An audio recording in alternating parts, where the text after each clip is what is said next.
this is Drew Morano with TriCal Superior Forage. I'm here in Buell, Idaho at one of our production fields that will be created for our foundation seed.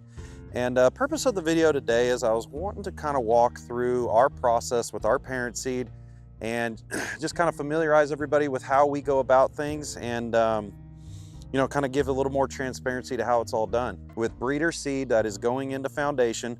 And so from here, this seed will go to our associates who will plant that seed and create either registered or certified to get to our end users. And why this is important is, we really strive to start with the most high quality, most pure seed that we absolutely can.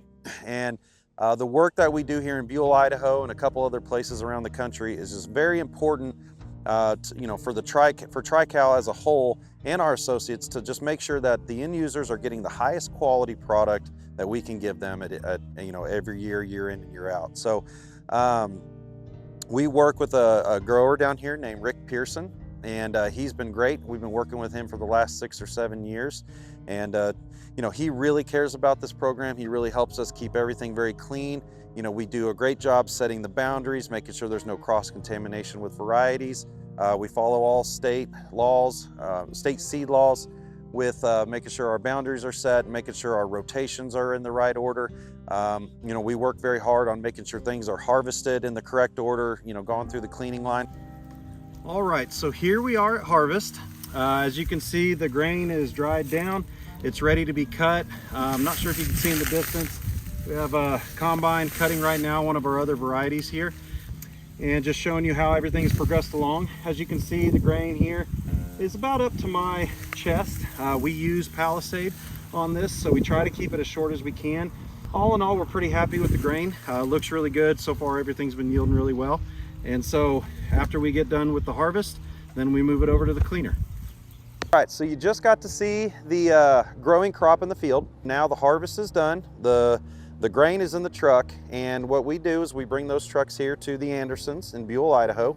And I'm standing here with Greg, who helps us with everything that we do with the seed, starting with helping with the certifying process. He helps walk the fields. He helps out with harvest, everything. So he's here every step of the way. And what I'm going to have Greg kind of explain to you is what we do with the cleaning process. So Greg, maybe start us with how the flow works. The truck comes in, and where does the seed go? So it'll start right here at the seed house right behind me. Okay. It'll go into the dump pit.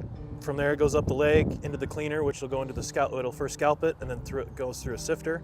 Okay. From there it goes down into the indents, where there's a series of indents where it's what we call a split flow, and it basically sizes the indents, or sizes the seed kernels to where it's a good size, to where it's even. You don't have a lot of mixed small kernels, large kernels. The indents kick out all the small kernels, crack kernels, basically kernels that won't germ. And then it goes into our tanks where we basically treat it out from. But I mean, as far as our sifter and our scalper, that is where most of the cleaning is done. It really comes down to the combine guy. So like I said, it really helps if the guy on the field does a good job of thrashing it. And from there we run it through the cleaner. Our usual clean out's anywhere between 4 and 7%. I mean, usually it's around 5%, but that's where you usually want to be on clean out. Anything higher than probably 7 or 8, you probably got issues in the field or something went wrong there. Yeah, okay. So yeah, it sounds like, the flow here works pretty well. How would you say, what's your typical time frame on a clean down of the facility? Because we're running lots of different varieties through here. So what's that timeline look like? It's usually about 4 to 5 hours to do it properly, and making sure everything is 100% cleaned down. And on top of that, we do a purge where, just to make sure, we run about 500 pounds of that variety, of the next variety, through there, just to make sure it goes into a separate tank where we call our trash tank. So we just want to make sure that is absolutely 100% pure. First floor, this is the premier indents. This is where they come off. After it comes off the cleaner, it goes into these indents, and they get split flowed, and they basically get separated by weight. Takes out the broken kernels, the chaff, white caps, just kind of a secondary cleaning. So we'll go up to the cleaner now.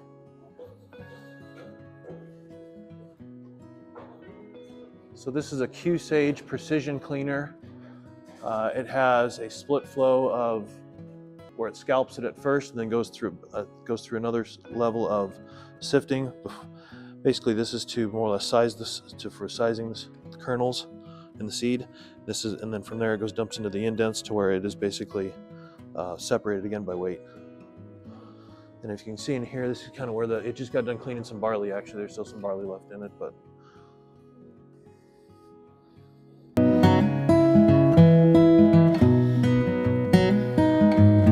in these indents here, like I said, they're just a big drum, and that's, you can see the barley in there still.